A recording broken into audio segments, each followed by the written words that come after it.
All right, we're recording now. Welcome to Detox for Vibrant Health, episode 12. And on today's episode, I've got a special guest, Dana Claudat. She is the owner and founder of Feng Shui Magical.com. And she's also a regular contributor to Mind Body Green. I am a big fan of both. I've taken 2 classes that Dana has offered, one through Mind Body Green and one through her own company, Feng Shui Magical.com. And I love them. Thank you for providing so much great content. And, you know, today you might not think of detoxing has much to do with Feng Shui, but today I hope to close that gap for everyone just a little bit because I see a lot of parallels with those two. And you know, space can really greatly impact our health, impact our psychological well-being, impact our mindset. And so I'm just super excited to have Dana on this show today. So welcome, Dana. Thank you so much. Thank you for the amazing intro. Thank you for being in my classes. Thank you for getting so much out of them. That always is why I do this, is the effects. And I'm so happy to be here and answer questions. I don't get a lot of opportunity to talk about health.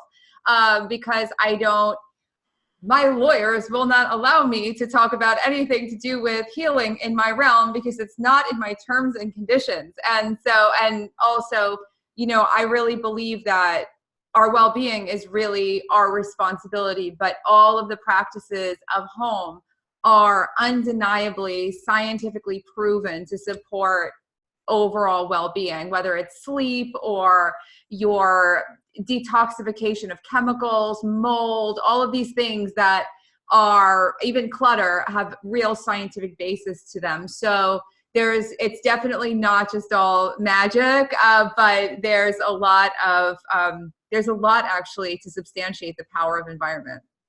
Yes, absolutely. So, you know, I'd like to just start off with a little bit of an introduction. You know, if you could introduce yourself, tell us a little bit more about what you do, and I'd love for you to just go right into how did you discover Feng Shui, because I think it's just an amazing story. So if you would start out there. Sure. I tell this story a lot because I have a lot of people who come to me who've encountered other forms of Feng Shui. And I'll say this at the start because it'll help people listening to understand. A lot of Feng Shui, in fact, most of it, even Western Feng Shui, is predicated on the idea that when you follow certain rules, you get a certain outcome. And it's all the same for everyone. Basically, each part of your house means something to your life. You do the things. And while in Western Feng Shui, the things may seem more practical, and then in other forms of Feng Shui, they may seem more transcendental, all is predicated on you doing the things and you get the result. Now, I feel like that is really short-sighted. While I think that there's a lot of history and a lot of tools in Feng Shui that do incredible things and really give you a greater awareness, not just of your space, but of your home, your body, like even traditional Chinese medicine, acupuncture, all the things to do with energy work, anything to do with moving energy through your body, the chakras are all represented in someone's home. So there's that, but it's not a one-size-fits-all solution. It would be like if you went to an acupuncturist and you were like, I have a cold, and they're like, well, cold means we do this, this, this. There you go. And you're like, well, I don't really feel, I guess I feel better, but I don't really feel better. And it's because they would never happen, because all treatments are tailored to a person. When you're doing diets with people, it's tailored to a person's specific needs, their things that they like, the things that they want. And what I found was that in most of Feng Shui, it was all of it, actually. It was this, this, this, this, and this. So I'll back up to where I came upon all this, and then we'll go back to that piece so you'll understand fully. But I've been living in Los Angeles for quite some time, and I always had this idea that I had to achieve in order to be worthy, which is not an uncommon idea. I think that's an idea that's prevalent in all of society, for women, for men, for all of us. It's a big thing. We're in a society of capitalism. You achieve, and that's your worth. And now I think the paradigm is starting to shift, but it drove me to a lot of insanity. So I had, a very cinematic life. It was very, very cool. I was doing all sorts of things. I was working like crazy and I wasn't resting. I didn't know what I was doing. I had a very glamorous social life. I wasn't drinking. I wasn't doing drugs. I wasn't doing anything crazy. In fact, I was spending all my free time doing wellness, hardcore, the most abstract, underground, working with every healer, doing every diet. I was doing rainbow diets and energetic diets and all these things. I would do anything. If someone came to me and said they had anything that I could do, I was like, yes. I had essences made about my birthday. I was taking and doing everything known to mankind. And I was seeking out these people and I was seeking out these philosophies because I felt like in some ways I didn't have the secret to life. Like I needed to fix myself, because even with all this amazing stuff happening around me, I didn't feel good. I didn't feel happy. I wasn't depressed, but I wasn't happy. I didn't feel full. I felt broken. And I felt like someone somewhere was going to give me this thing. They were going to give me this how to do it, this breakthrough thing, this information.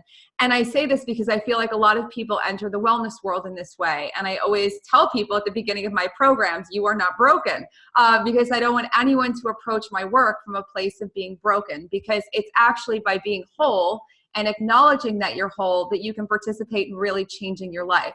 But it took me a long time to get there. And in the midst of doing all of this, I was in such rigorous self-examination in a way which was so punishing that I wound up getting extremely sick. And it wasn't even sick. It was in and out of the hospital for a month, 2 weeks. It was a crazy time. No one knew what was happening to me.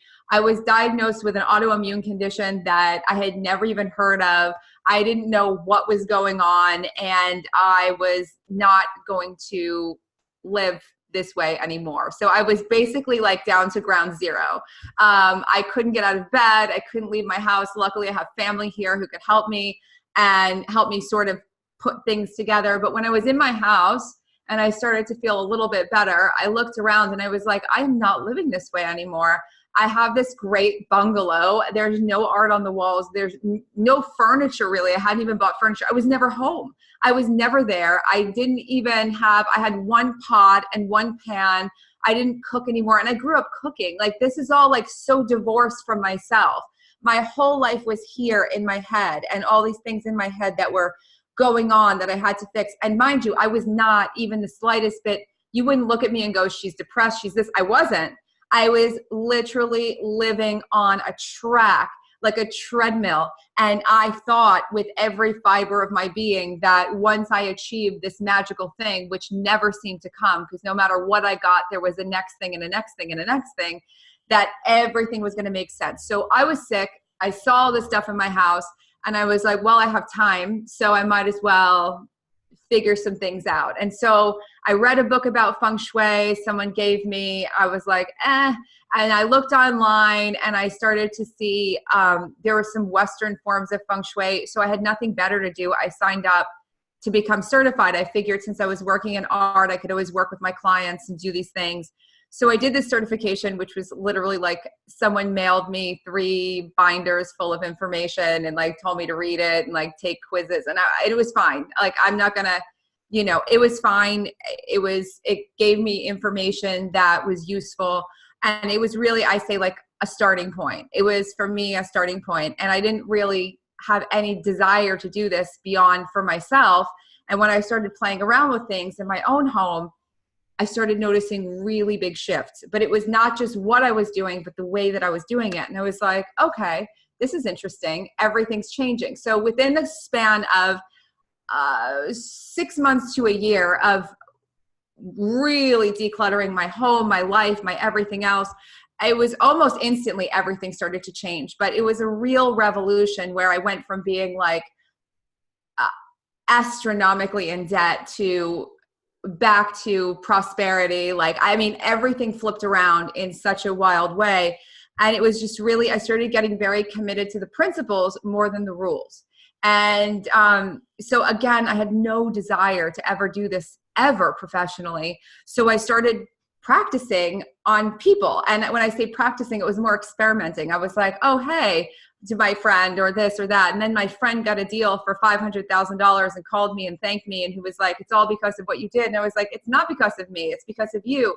But I was able, because no one was paying me, to try out so many things that I couldn't try that were unproven on real clients. And again, I didn't want a business. I didn't want a thing. I wanted to go back to doing what I was doing. So I was like, okay, I'll just keep doing this. And one day a friend came over, started a Tumblr blog for me. She was a really famous Tumblr at the time. And I was like, sure, I'll do a Tumblr. It was 10 years ago. It was like the big thing. I started a Tumblr, and, you know, within months there were thousands and then like 100,000 people following. I was like, what is this? And I was literally just writing what I thought. I wasn't writing rules. I wasn't writing things. I was writing what I thought, what I tried, what worked, things about spaces that I was looking at. It was actually a little snarky. It was actually kind of like very unfiltered, and I loved it. And it became, unbeknownst to me, an entree into a world that I didn't expect to be in. So, you know, the world of wellness didn't really exist 10 years ago. It was very, very, very tiny. It wasn't really a thing. And it became, it was like this core group of us writing for Mind Body Green, doing all of these things, going and doing all these, we had like this little friend group of all of us. And, you know, going to different events, and people were writing books, starting to do these things. And I was like, this is fascinating. I wonder what's going to happen. And it just kept going, and it kept going, and it kept going. And I say I became this on accident, but really the whole method developed out of working with people for so long. And most of it, for a span of maybe 3 years, was really working for free for so long, experimenting to know that what I was doing with Feng Shui, taking it apart, was actually the correct thing to do for the maximum effect that I felt people deserved. So I don't believe people should live by rules. I don't believe that there's a one size fits all for anyone. I really don't believe that, you know, just because you do a few actions in your house that your whole life will change. It's what's behind that. What are you doing, and how are you doing it, and what does this represent for you? It's such a powerful home and life practice, the way that it's evolved. And so now there's a school, the School of Intention. Now there's all this stuff surrounding it. And I still, each and every day, I'm like, is this really happening? Like, it's 10 years and I still haven't really fully grasped the fact that it is. Yeah. And wow, it's an amazing story, first off. And, you know, I love that, you know, you're not focused on rules, you're focused on the sort of the process and intention of Feng Shui and applying it to modern everyday life. And I think that's just so very relevant for today. Especially considering how fast things are changing. You know, we need flexibility in our lives to be able to use a tool like this, Feng Shui, as a tool. Now, you'd mentioned that, you know, when you started to play around with Feng Shui in your life, you started to see amazing shifts. You went from being in great debt to, you know, being able to pay the bills and not have any worries there. And you had started out saying that your health was declining and you spent quite a bit of time in the hospital. I think you also saw a big shift in your health around that same time that you were experimenting with Feng Shui. Is that right? Yeah. And the fundamental idea behind all of it was responsibility. Like, I learned that I had given away my power to a lot of people. And, you know, I've seen people do this in healing processes. Oh, I have to follow what this doctor says exactly. I have to follow this thing exactly, this healer exactly, this person exactly, even though it feels wrong. And I always say, absolutely follow your doctor. But if it feels wrong, you should let them know that it feels wrong. Like, at least the doctor needs to know. But a lot of people don't even want to say that because they don't want to question the expert or question the person. I welcome when my clients say, I don't know about that color, or I don't know about this. And I say, I don't work for you. I don't do it for you. I do it with you. That's why when I do the groups, like the camps that you were in, the programs, I always am willing to work with you and brainstorm with you, but I'm never going to tell someone this goes here or this has to be this. And I think a lot of change happened when I started working with these tools because it was a function of taking responsibility, of understanding that I was living the effects of causes that I made in my life. Like that's really my core belief. And, I had created the clutter. I had created the mess.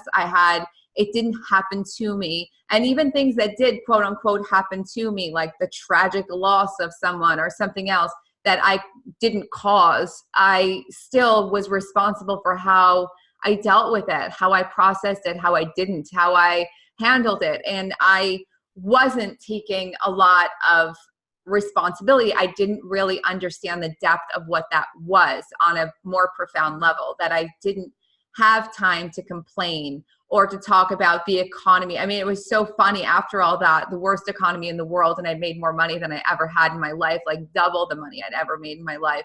And I was like, this is proof that this is all just a construct and I'm responsible for what happens. All the rest of it doesn't matter. I'm responsible right now for what happens. And it's going to be reflected in my home, reflected in my body, reflected in my mind, reflected in my energy, in the people around me, in everything. And it doesn't mean that you're going to have instant solutions when you take responsibility. That's important to know. But it also puts a lot of power behind your intuition, your instincts, what you think you should do first, the steps that you take. It opens you up to listen to inner guidance a lot more, when you're not thinking that everyone else knows and you don't. It's very hard to listen to yourself when you really believe that the keys to the castle are somewhere in someone else's hands and you have to go find them. Then, they're somewhere in my house. Okay, I'm just going to look within and like really find this. And so that was really the fundamental shift that really resonated throughout everything. I was responsible for putting up my art. I was responsible for clearing my clutter. I was responsible for whether I did or didn't maintain my home. I was responsible for how I went about organizing myself, how I went about dealing with my money. Like all these things were no longer happening to me. I wasn't wishing anymore. And I think that's also a fundamental part of the Feng Shui that I practice and do and have created with all of you guys, is that it's not about wishing and hoping. Yes, we can wish and hope, and it's really fun. It's fun to make wishes. It's fun to hope things work out, but it's more fun when you don't have to hope. It's more fun when I'm following my truth right now. I'm going to get all the best data that I can, but I'm going to really assimilate this. And I do want this food. I don't want this food. I do want to follow this diet. This diet feels wrong to me. When I was in the hospital, I remember they gave me a diet that was like all white. It was like white bread, white flour, white this, white that. And I was like, are you guys nuts? Like after going through all these healers and all these things, I was like, this is absolutely crazy. Thank God I had that exposure. And I was like, if I ate like this, I would be dead. Like you wouldn't have to heal me. Like it's just like all processed grain stuff. And I was like, okay. And so I had to take responsibility and go and find, and it was hard to find back then. How do I eat? There wasn't an internet like there is now. I found this random diet called the specific carbohydrate diet. And now all these famous gastroenterologists I know actually work with this diet with their patients. But back then it was like the doctors were like, you're gonna what? You're gonna do a diet? And I was like, yeah, I'm not gonna take pills anymore. Like this doesn't work for me. And it took a while. It wasn't instant, but it worked. And it worked.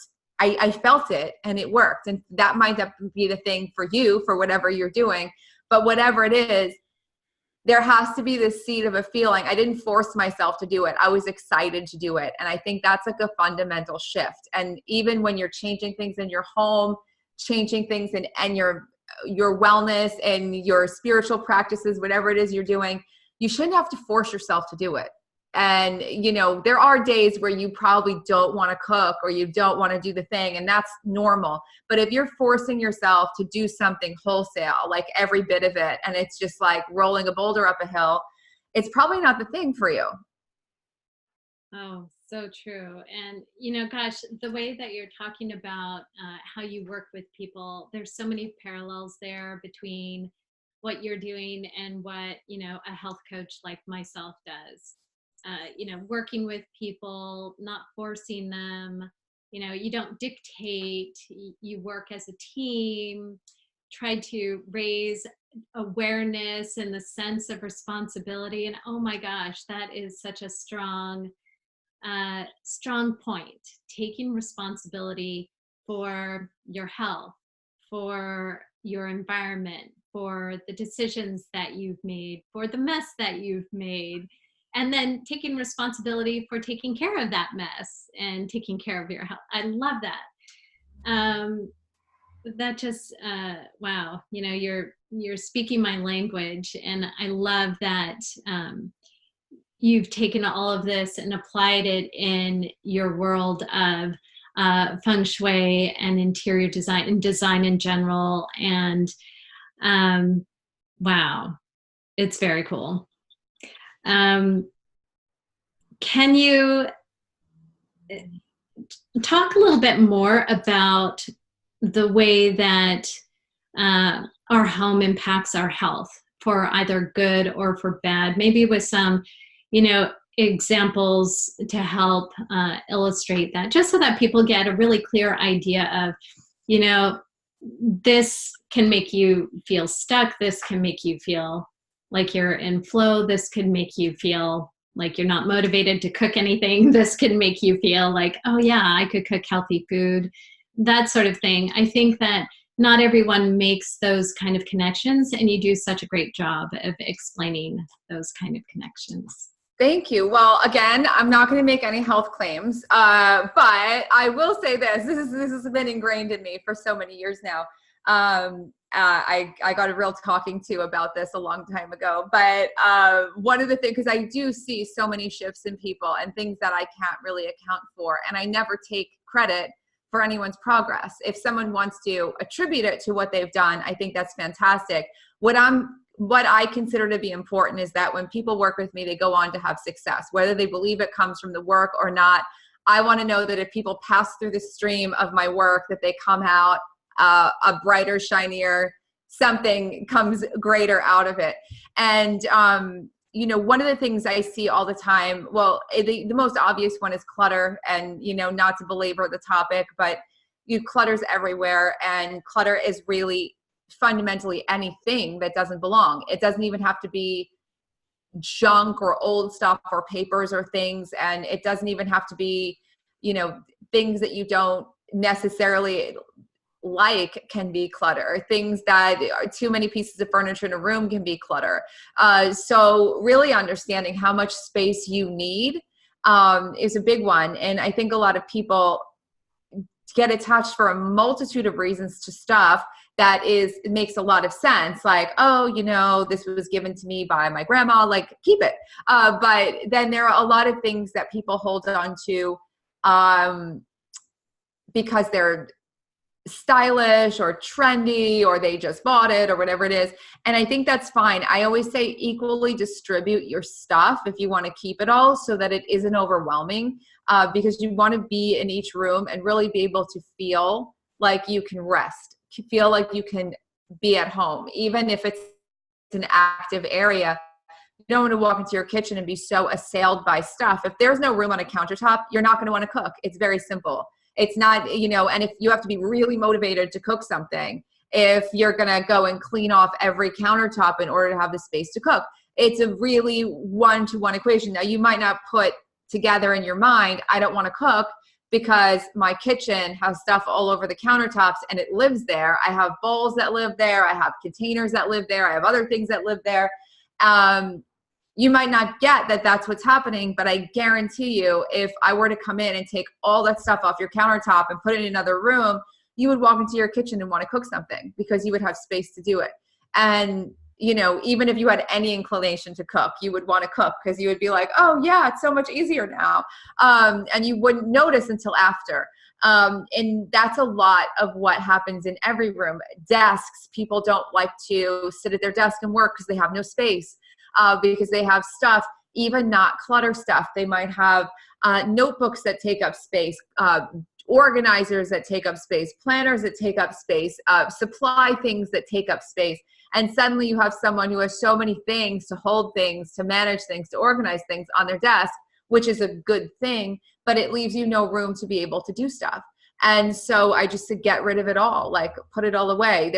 Unless you're in there's very few industries left where you have to have lots and lots and lots and lots of actual papers. And if you are in one of those industries, get lots of file cabinets and just keep getting them. I would rather someone have 6 or 7 rolling file cabinets, like the little low filing cabinets, and just keep getting new ones and keep getting new ones and keep getting new ones than have all this stuff and, you know, constantly being besieged by it. And it's in every room, in every way. I even have clients who don't even like to take showers because their shower is so full of stuff. And it's not full of clutter, it's full of products, but it's full of stuff. And it's like, oh, I'd rather take a bath. And it's like, of course you would, because your bathtub is like all spacious and amazing. And you go into your shower and you're like in a product factory and there's products everywhere. And it's actually, when we see a lot of things and we have a lot of choices, you can actually become decision fatigued early in the day. And, you know, it's just being assailed with too many choices. Which conditioner do I use? Which thing? And this might sound stupid to someone listening, like what? But think about it. When you don't know what to wear and you go through like 60 options before you leave your house, by the time you get to work, you don't feel as clear-headed. We have a set number of really clear decisions that we can make every day, and it's not exact, but there is such a thing as decision fatigue. It's why people always want to get the court case that's early in the morning when they make better decisions, when people are more alert. You know, you want to make sure that you're doing important things early in the morning, especially if you need to make decisions about them, because you'll be the most crisp and clear and you won't be decision fatigued. So all the stuff around us creates this fatigue of choices and searching and looking. And then by the time, you know, you get to work or you start your day or you try to do the new thing or go to the gym, it's like, I don't even want to think about working out now. Like I've done so many things. Now I have to choose a machine and I have to choose a thing. And you know what I mean? It's too much.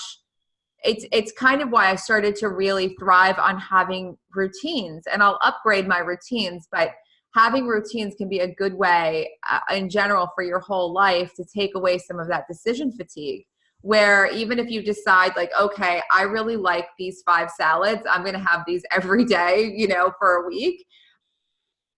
That's so much easier than, what do I eat today? I don't know. Oh my God. And that it becomes an effort process, and it really does take energy from life, all these things. That's why I think it's so important to do the things like you're doing, where you help someone to really organize this area of their life. You have choices, but it's not the infinity of choices is amazing. But if you have an infinity every day staring you in the face of basic little things, it's overwhelming. I have a closet full of clothes. I wear 5 things, you know, that's just how we are. That's what we do. Yeah. Oh, that is so true. And, you know, I think you hit on a really great point of decision fatigue. And I think we've all been there. We've all experienced it. By the It's the time we get worst. home, yeah, we just want to turn off our brain and all of a sudden, you know, oh, Netflix and take out pizza. And it happens to the best of us with the best intentions. But, you know, when we are just feeling too overwhelmed with too many things in front of us, too many decisions to make, and then also a cluttered space that we don't even feel like we want to be in. It makes it really hard to have the energy and the thought power to make those important decisions. And I love your point about creating routines, simplifying some of those decisions so that you just you're able to say, you know what, I've got two choices to make this morning. Do I want this for lunch or do I want that for lunch? I've got both things. Oh, I'll pick this one, and then that's it. Same with just your clothes. Such great points with regard to how your space, your home, can really impact your health and well-being. Now, I really wanted to talk a little bit about color, just because it's been on my mind lately, especially with regard to the psychological effect that color can have on us, both in our space, our surroundings, and also just what we wear. And I'm kind of thinking back to the days where I wore black all the time, just black bottoms, maybe some sort of a gray shirt. It was just shades of black and gray, right? And I didn't think anything of it until more recently, when I had a bit of an epiphany that, hey, you know what, maybe color might impact my mood. And I wondered if you could talk a little bit about that in your work that you do. Color is energy, so it does impact your mood. One of the best people to really speak to this, and I'm happy to introduce you to her, is my friend Walla, who is a chromologist. She's a color expert, and she's unbelievable. And she's one of the people I was really lucky to meet, gosh, maybe like 6-7 years ago, through this whole world of maybe 5, 6, 7, long time ago, it seems, online. And she's taught me a lot about color in an energetic way, and for the standpoint of how it really truly can shift things on a deeper level. I mean, there's lots of modalities of color. There's chakra colors. In Feng Shui, there are ideas about colors and how they correspond to the elements. There's actual psychological studies using color and how colors can be applied to various things in life. Every single thing that you experience, from a stop sign to a yield sign to a green light, is all designed to make us move in certain ways, to make us have certain reactions. Most big businesses have had very specific colors used in their branding, specific colors used in things that they do, for the purposes of engaging people in different ways and engaging the audience that they want. So there's a depth of color psychology that we live in all the time that we're unaware of. It's there, and it's actually moving us through life, and we don't even realize it. I mean, even it's like the smallest things that have really been installed into society, and they're just a part of our lives. Most banks and social media networks tend to be blue, if you've noticed, like all these things. And you can read a lot about the ways that the architecture of modern society in many cultures has been shaped by color therapies, and color psychology is really powerful. But what I find to be most interesting about color is that no matter what modality you take from, for instance, if you were to use chakra colors, or you were going to use element colors, or you were going to use psychological colors, they all sort of have a resonance that would serve a purpose. So if I wanted to use red to make something more magnetic and visible, because I wanted to attract things to it, I would actually be working on my first chakra color, which also has to do with magnetically attracting things into your life, which also has to do with the Feng Shui color of fire, which is the major catalyst that brings things into fruition. So no matter what modality you choose, you're getting a piece of a puzzle of all the different ways that the color can have an impact based on different traditions. So I find that they all are fairly resonant, even if some have an aspect that you wouldn't have thought of before.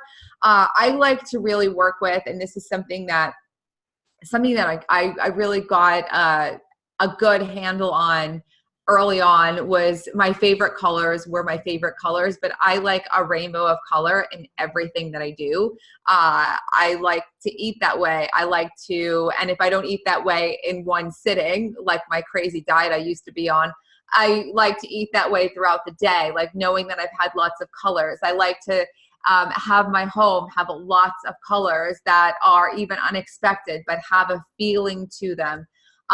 Even when I was getting curtains, you can't see them up close, but they have gold woven in them. And, I was like, well, I think I'm going to get beige curtains. And she was like, gold.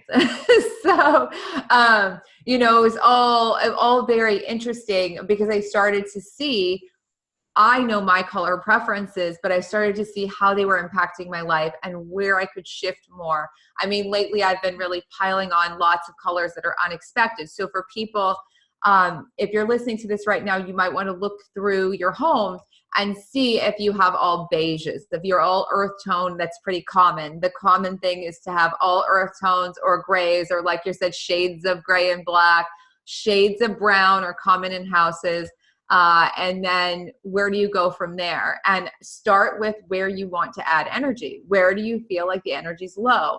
That's a perfect place to get some new pillows. It's a perfect place to get some patterns, to throw a blanket with some color on a sofa, like these small things. You don't have to really do a major makeover. And in fact, if you don't even want to start there, if it seems intimidating, go and get yourself a bouquet of flowers every week for $15 and see what that does. See how much that changes your living room. See how much it changes your bedroom to have, get a dozen roses and divide them in two and put them on both nightstands, and see what that color and life does to the space. And then from there, you can start thinking about, oh, well, maybe I could add a little bit more of this color. And I like to go intuitive first. So you may intuitively be drawn to colors that scare you in terms of design, like you might like bold, bright colors. So start with a small thing and see what it feels like when you bring it into your space. Even, a ceramic pot holder, or, something that's going to be really small and something that you can move around easily so you don't feel wedded to it. It could always go on the balcony. It could always go in the backyard. But when you work in that way, you start to get more confidence in your own color profile and know that you can't do it wrong. And I always stress with all of my clients, with all of my students, with all of the people in the camps, like, you really can't do this wrong when you're following how you feel. You may be able to tweak things so they're more harmonious, but usually it's just moving things around. It's not, unless you're really dying to paint your home in like fuchsia walls everywhere, that might be really hard to pull off. Like, even for me, that would be hard to pull off.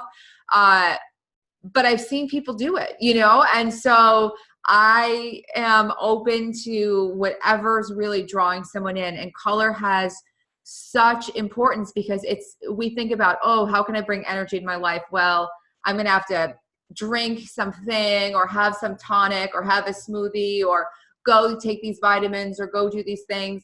And it's like, you can just wear more color. You can just bring more color to your home too. Like, it's really, you have to really overcompensate when you don't have a lot of energy around you. So you see people burning sage obsessively and crystals, and all this stuff that they need. But sometimes what they really need is color. So that's a great question and a really important tool. Oh, wow. Yeah, I love that. And I love your point that, color is energy. And, I've heard that before on some health summits recently. And it really got me to thinking about color and how it can be applied at home. And your point that, and it sounds, let me know if this is right, I'm kind of summarizing. You had said that, people might try to make up so much for a lack of color in their life by, the crystals, the eating, the changing a lot of things that are kind of intensive to do, whereas maybe all they need is a little bit more color in their environment. And it can, Sometimes it makes a big difference because it's a decision. You're going to surround yourself with more energy. And, I used to not be able to wake up without having tea all the time with tea, tea, tea, tea, tea. And I was like, why am I so dependent on this energy? I'm actually borrowing energy from my future. Like that's the whole Jing energy thing where when you have caffeine and alcohol, you're actually borrowing energy from the future. You're basically shortening, according to that philosophy, you're shortening your life by doing these things. I didn't even know that before I was like, I don't think I want to have this anymore. And I don't know how I would function without it. And that's what started me actually looking around and going, I don't have any color around me. I'm not wearing colors anymore. I'm wearing navy every day. I'm doing these things. So now, my whole universe has turned into color everywhere, like color and more color and more color and more color. And I almost never pick. Now, some people might feel like black is their color, and that's fine. Some people might feel that white is their color, and that's great. But it's really knowing that you have enough richness and that you're getting the kind of creative support that you need around you. And I think that's the most important thing. It's why sometimes cubicles can be so uninspiring, even when they're lovely and they're upscale. But I see these people, even lawyers now, like working in cubicles, and I'm like, wait, you need like some stuff, like not just, you need lights, you need color, you need to be surrounded by things. Otherwise, this is just like a downward spiral. Yeah. Yeah. Um, Thank you for talking a little bit more about color. Now, I know I want to talk a little bit about your upcoming Catalyst camp, because this is all along the same lines. The camp is it's about decluttering primarily, right? I mean, that's the big thing. And I haven't participated in this camp, but I just imagine that it's going to be amazing. And can you tell us a little bit about this? How can people find this camp? How can they find you? Can you give us a couple of highlights from the camp? What can they expect? So, sure. First of all, it's everything that I do is everything has an introduction. I know it's very popular to have a 3 video series. These aren't like a 3 video series. These are 3 lessons. It's like an hour-long video series. So if anyone wants to watch that, if you go to fengshuimagical.com, so Feng Shui, FENGSHUI, and then magical, MAGICAL, you will see a place where you can sign up and watch literally an hour of videos and do them. And it's not just clearing stuff. Like anyone, you can watch the Marie Kondo show on Netflix and go and clear clutter in your house if you like her methodology. Clearing clutter, you don't need a lesson for, but this is really, it goes way far beyond the clearing of clutter, the clearing of energy.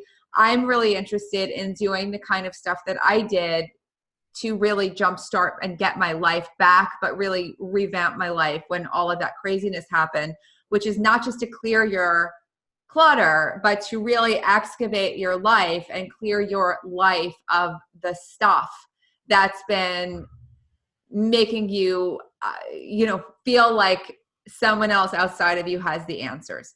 And so that's a lot of what the camp is about. So it's clearing your home and organizing and all of these things in a really powerful way, lots of magical house cleaning and all these fun things, but it's also clearing your life and then really planning in creative ways, really expanding your ability to see what you can have and take responsibility and, really shape space in ways that are going to help you to make that happen. And again, it's not just about like, well, I'll take this thing and put it in the money area and it's red and so it's going to bring money, but rather I'm going to really take charge of my life. And I do it every year for the new year because I feel like it's when people are most apt to really be in that introspective mode. Like, okay, how do I get this new year right?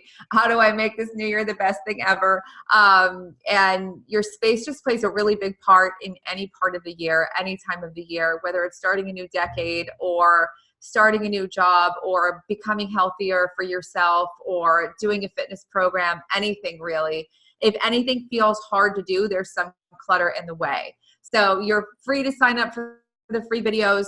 Join us in the camp if you want to, but you'll see in the process of doing all of this, I emphasize you have to really do what resonates with you. So my greatest wish for everyone is that they do more of what resonates strongly with them. And yeah, sometimes you're challenged to stretch out of what's comfortable for you, but it should still be on some level exciting or purposeful and not something that you're putting yourself through to hope and wish that good things happen. I really want everyone to just feel more fantastic. I love that. And I've watched the videos and love them. Of Have you course. done them yet? I've done the first two. Okay, good. I'm still trying to implement the, clearing some space every single day. And I think it's just a great practice to go into. In fact, after this, I might just tackle my next area and Awesome. see how far I get. Um, wow. Well, yeah, thank you so much. And I'll be sharing that link in the show notes as well. So people could just click on the website link and sign up and see those videos and see if they're interested in signing up for your camp as well, which I would highly recommend, especially if they haven't, done anything like this before, because as you did point out, it's the end of a decade, start of a new decade. And, I'm already feeling the energy around this shift, and I'm just feeling super energized by it, and getting rid of clutter just sort of paves the way for making those new changes that we want to see in our lives. I'm so excited for you, and thank you so much for having me here. I'm so honored to have anyone who's worked with my work in any way want me to participate in anything. So thank you. Thank you. And well, that concludes yet another episode of Detox for Vibrant Health. I hope you enjoyed this episode. Please take a look at the show notes, click on the links below, and feel free to ask any questions if you'd like. I'll put in my contact information in there, and I can follow up with you there. And have a fabulous rest of your day.